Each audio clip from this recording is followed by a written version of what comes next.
In the windswept village of Grimsvik, where the sea roars against jagged cliffs and winters bite harder than steel, a father's love is tested against the shadows of the unknown.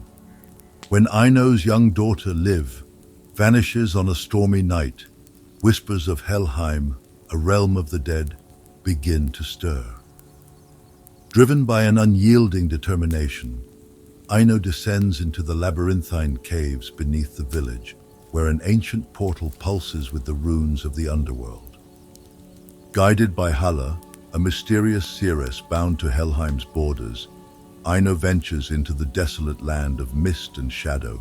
There, he must confront his own guilt, endure trials that strip him to his core, and face Hel herself, the keeper of the dead. Welcome to Hugin and Munin Stories. This is our story, The Shadow of Helheim. Chapter 1. The Vanishing. The sea at Grimsvik was restless, its dark waves crashing against the frost-bitten cliffs as though it sought to break the land apart. Above, the wind howled, carrying the scent of brine and the ominous weight of the long winter. Eino stood outside his forge, the glow of the forge fire casting faint light onto his weathered face. His hands, blackened with soot and calloused from years of shaping iron, now trembled as he traced the runes carved into the pendant Liv had given him. "Papa," her voice chimed from the doorway, clear and bright despite the biting cold. Eino turned to see her small figure, wrapped in a woolen cloak too large for her, her golden hair catching the faint glow of the forge. She held a crude wooden carving in her hands, a fox, its edges rough but lovingly made. "For you," she said, pressing it into his hands, "to keep you safe." Eino knelt, his rough fingers brushing her cheek. "You should be inside. It's too cold for you out here." She shrugged, a mischievous smile playing on her lips. "I'm not afraid of the cold, or the dark." Her words struck him like a hammer to an anvil. The villagers whispered that the dark was no longer safe, that the disappearances meant Helheim itself had stretched its shadow over the village. Eino had dismissed the talk as fearful superstition, but unease had begun to coil in his chest like a serpent. "You should be," he muttered, pulling her close. "The dark holds things we cannot see, Liv." "Then you'll protect me," she said simply, as if the world itself bent to her trust in him. Her faith in him was unshakable, and it terrified him. He kissed the top of her head and sent her back inside, her laughter lingering in the cold air, like a fragile thread of warmth. That night, the storm arrived. Thunder cracked, splitting the heavens, and the wind battered their home with relentless fury. Eino lay awake, his axe propped beside his bed, as the storm's rage drowned out all other sounds. When a sudden silence fell, his heart stopped. Silence in a storm was unnatural, wrong. He sat up, his breath misting in the icy air. "Liv?" he called into the darkness. No answer. He bolted from his bed, grabbing the axe, and burst into her small room. The blankets were thrown aside, her bed empty. Panic seized him as he searched the room, his eyes landing on the frost-covered window. Etched into the frost was a single rune, glowing faintly green. It was the mark of Helheim. Eino stumbled back, his breath catching in his throat. The rune pulsed with an otherworldly light, its shape twisting as if alive. The pendant in his hand grew warm, the carved runes on its surface matching the mark on the window. He was still staring at the mark when the villagers gathered outside his home at dawn, their faces pale and drawn. Old Skari, the village elder, spoke first. "Another gone," he said gravely, "taken by the shadow." Eino turned on him, his voice rough and sharp. "What shadow? Speak plainly, old man." Skari hesitated, then sighed heavily. "Helheim's gates are open. The dead walk, and they take the living. Your child has crossed into the land of shadows. No man can follow her there." Eino's hands clenched into fists. "Then I'll be the first." The crowd murmured uneasily, their eyes darting between him and the cliffs that loomed in the distance. Skari stepped closer, placing a gnarled hand on Eino's shoulder. "You are a good man, Eino, but this is folly. No one returns from Helheim." "I don't care," Eino snapped. "She's my daughter." "You cannot fight shadows with steel." Eino met his gaze, his jaw set. "Then I'll find a way." The villagers watched in silence as Eino packed a small satchel, slinging it over his shoulder along with his axe. The pendant Liv had given him hung around his neck, its runes faintly glowing. Without another word, he turned and marched toward the cliffs. The wind bit at his face as he descended into the labyrinth of caves that led to the sea. The scent of brine grew stronger, mingling with the faint tang of decay. The shadows grew darker, the air heavier, but Eino pressed on. His grip on the pendant tightened as a faint sound echoed through the tunnels, a child's laughter, soft and fleeting. It was Liv's laughter. His heart surged with hope and dread in equal measure. "Liv," he called, his voice reverberating through the stone. But only silence answered. Deeper he went, until he reached the end of the path. There, in the depths of the cave, was a pool of still black water. Above it, an archway of ancient stone rose, its surface covered in glowing runes that pulsed with a sickly green light. The air around it crackled cold and alive, as though the portal itself was breathing. Eino stared at the archway, his resolve hardening. "I'm coming, Liv," he whispered. "No shadow will keep you from me." Chapter 2. The Gateway. The air inside the cavern was damp and heavy, clinging to Eino like the weight of an unseen hand. The faint glow from his torch flickered, casting long, twisting shadows on the walls. The laughter he had heard, Liv's laughter, had faded, replaced by a deep and oppressive silence. Still, he pressed on, the pendant in his hand growing warmer with each step. The passage narrowed, forcing him to stoop as the jagged walls closed in. The air grew colder, and the smell of brine sharpened, mingling with a faint metallic tang. At last, the tunnel widened into a massive chamber, its ceiling lost in shadow. At its center lay a pool of still black water, perfectly smooth and unnaturally reflective. Above the pool loomed an ancient archway, its surface carved with runes that pulsed faintly with green light. Their glow reflected eerily in the water below. Eino approached cautiously, his boots crunching on frost-covered stone. As he drew nearer, the pendant began to pulse in rhythm with the runes on the archway, its faint warmth now a steady heat against his palm. He stopped at the edge of the pool, staring into its dark depths. The air seemed to hum with energy, the sound just below the edge of hearing. "You seek the dead." The voice was low and resonant, echoing through the chamber like the groan of ice splitting in the depths of winter. Eino spun, raising his axe defensively. From the shadows stepped a figure cloaked in ragged grey, leaning on a staff of blackened wood. The figure's face was obscured by a hood, save for a single pale eye that gleamed like frost in the torchlight. "I seek my daughter," Eino said, his voice steady despite the unease coiling in his chest. "She was taken. I will bring her back." The figure tilted its head, its movements slow and deliberate. "Your daughter has crossed into Helheim. The living do not tread there lightly. You would risk your soul to follow her." "I would give anything," Eino said, his grip tightening on the axe. "If you mean to stop me, know that I will not yield." A dry laugh escaped the figure, like the rattle of brittle bones. You misunderstand. I have no quarrel with you, blacksmith. If you wish to enter Helheim, you will need a guide. The figure stepped closer, lowering the hood to reveal a woman's face, weathered and lined, with a single pale eye that seemed to pierce through him. Her other eye was a dark void, the skin around it cracked like dried earth.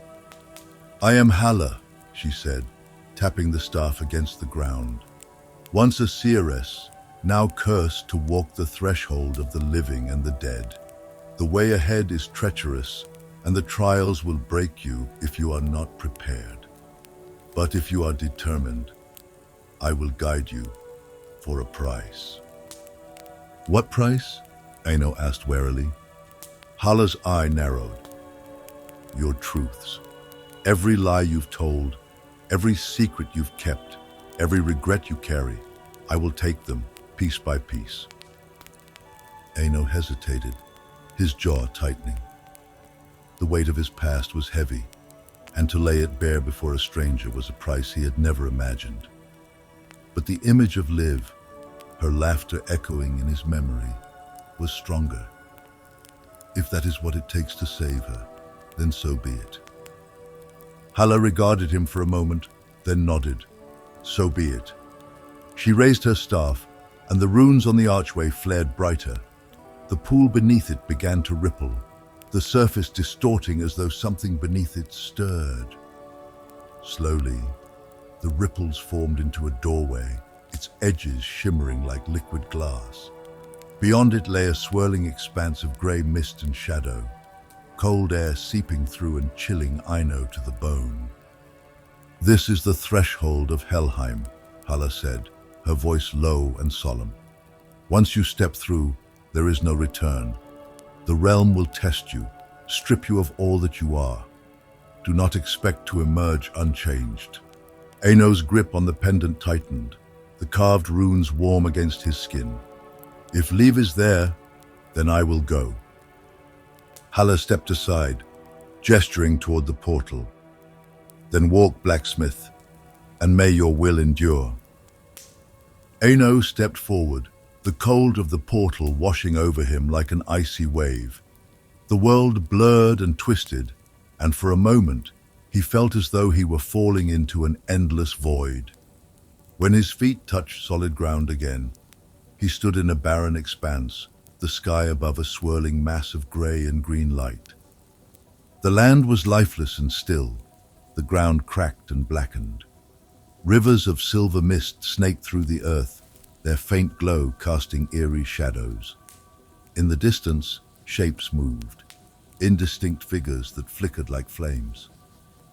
Halla stepped through the portal behind him, her staff clicking against the ground.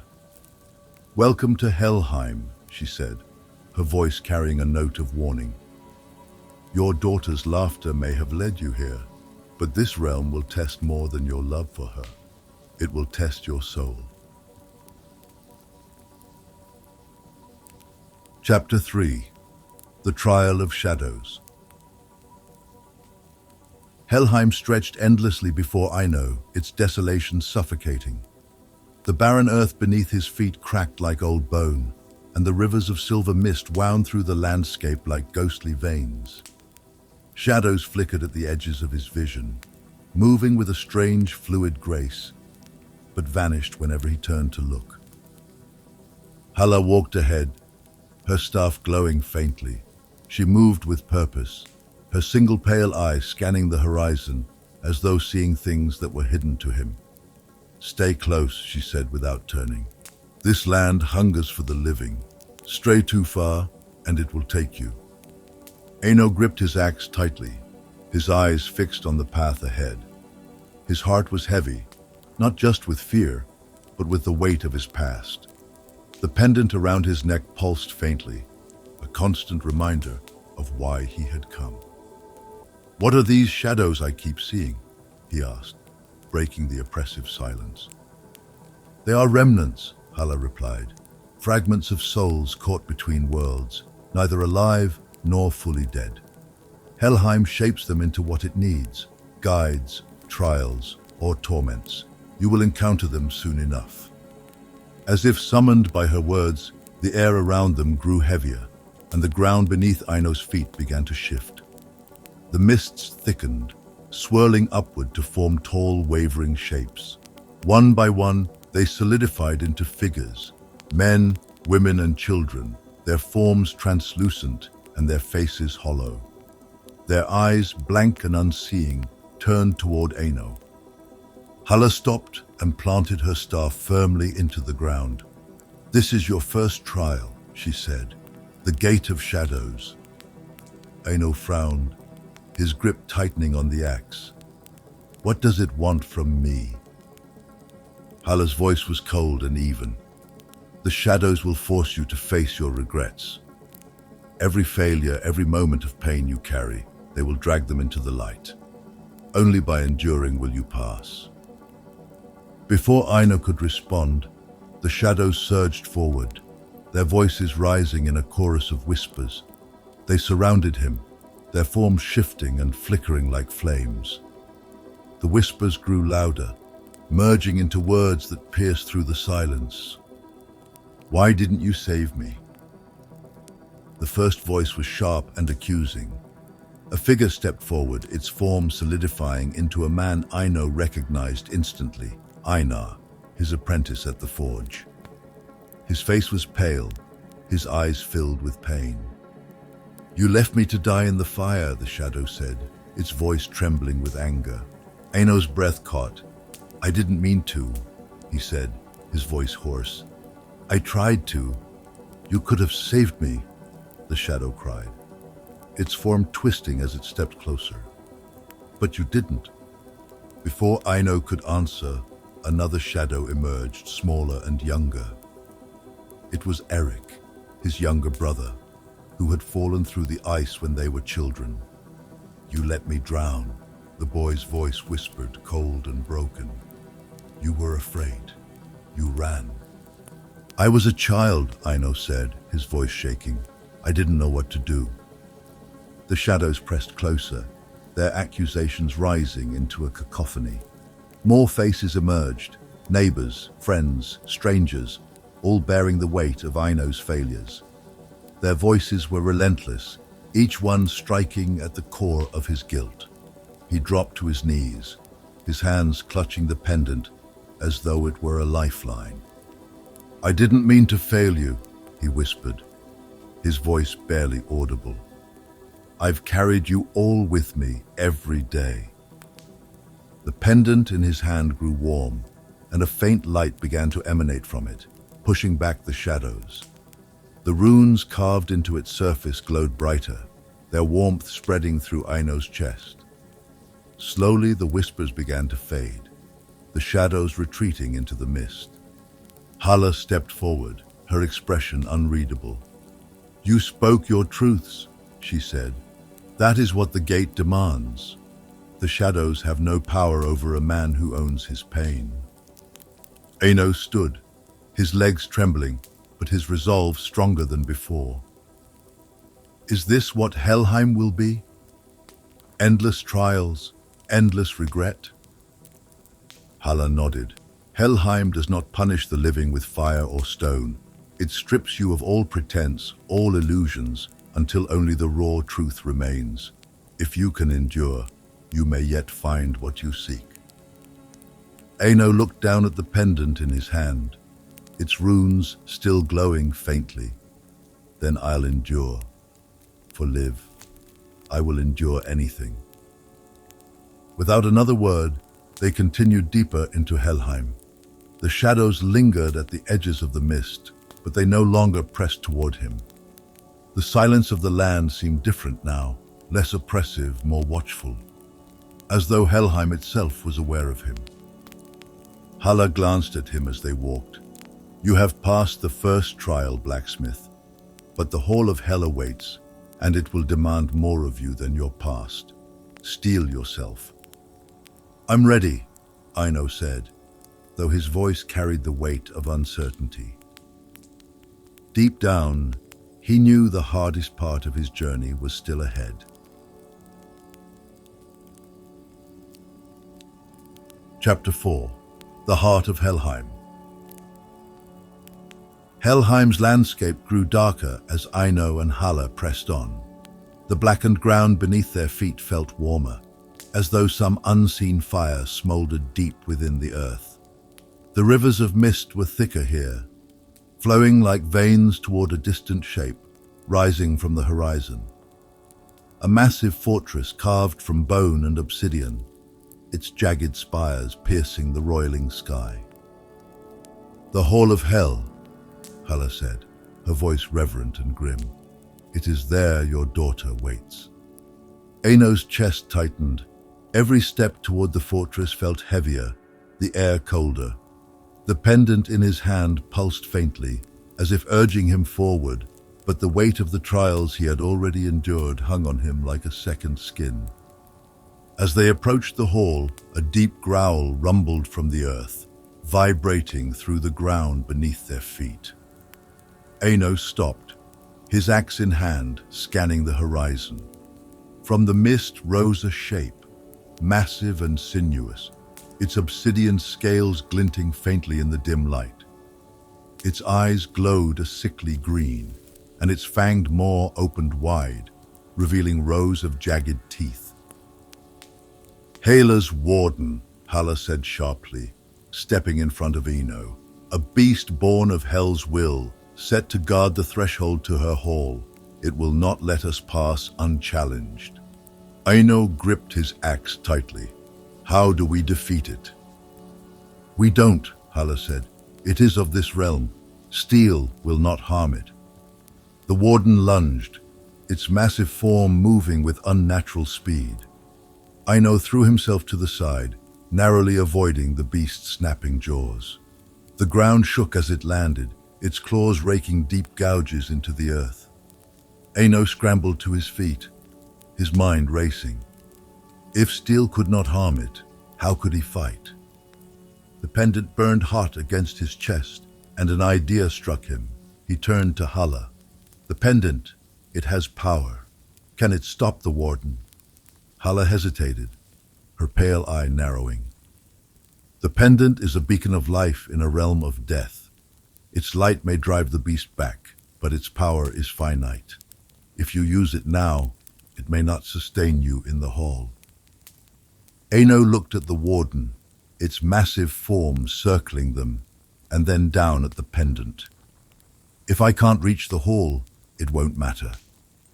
Before Halla could respond, Eino tore the pendant from his neck and held it high.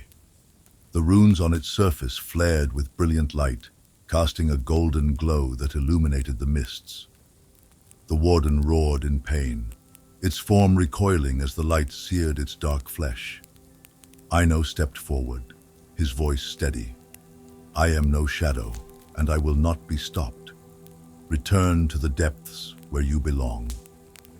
The warden let out one final roar before retreating into the mists, its massive form vanishing as quickly as it had appeared.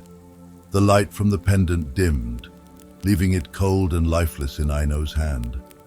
Halla approached him, her expression unreadable. "You've spent much to cross this threshold, blacksmith. Let us hope it was enough." The gates of the hall loomed before them, massive and forbidding. They swung open with a groan as Halla raised her staff, revealing a vast chamber beyond. The interior was as grand as it was dreadful, its black walls inlaid with twisting runes and bones that seemed to shift under Eino's gaze. At the far end of the chamber sat a throne of bone and obsidian, and upon it sat Hel herself. Half her body was beautiful, pale and serene, her living eye calm and calculating. The other half was a rotted husk, exposed bone glinting like frost-covered ivory, her dead eye staring into the void. She regarded Eino with a chilling intensity, her voice smooth and resonant. "Eino of Grimsvik, you have crossed the threshold of my realm, defied its trials, and now stand before me. Speak your purpose." Eino stepped forward, his voice steady despite the weight of her presence. "You have taken my daughter, Liv. I've come to bring her home." Hel tilted her head, her living eye narrowing. Your daughter crossed into Helheim of her own accord, lured by its call. Her innocence sustains this realm, a balance that cannot be undone without consequence. If I release her, I weaken the bridge between life and death. Eino's hands tightened into fists. She's a child, not a tool for your balance. Hel rose from her throne, her form towering over him.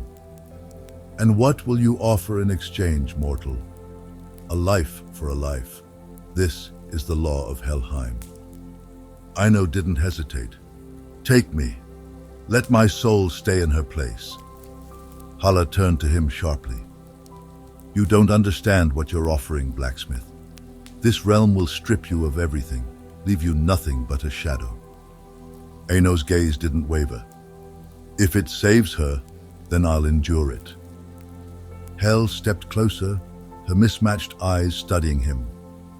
A soul freely given is a rare and precious thing, she said. Very well, your daughter will be released. But know this, Eino of Grimsvik, the mark of Helheim will remain with you.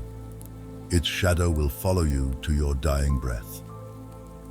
With a wave of her hand, a figure emerged from the shadows. It was Liv, her small face pale but unharmed. Papa, she whispered, her voice trembling. Eino knelt, gathering her into his arms. I'm here, Liv. You're safe now. Hel's voice echoed through the chamber. Leave this place. The warden will not pursue you, but the shadow of Helheim is not so easily escaped. As Eino carried Liv from the hall, Halla followed silently, her expression grim. The journey back across the bridge was quiet, the mists parting to show them the way. When they emerged from the caves into the cold air of Grimsvik, Eino took a deep breath, the weight of the realm still pressing on his soul. Will she be safe now? He asked Halla. Halla nodded. She is free of Helheim, but your sacrifice binds you to it. Its shadow will linger. Eino looked down at Liv, her small hands clutching his shirt. As long as she is safe, I'll bear it. And with that, the blacksmith and his daughter returned to the village, though the light in Eino's eyes would never be the same. For Helheim's mark had been made, and its shadow would follow him always. And with that, we say goodbye for this time. Thank you for listening to our story, The Shadow of Helheim.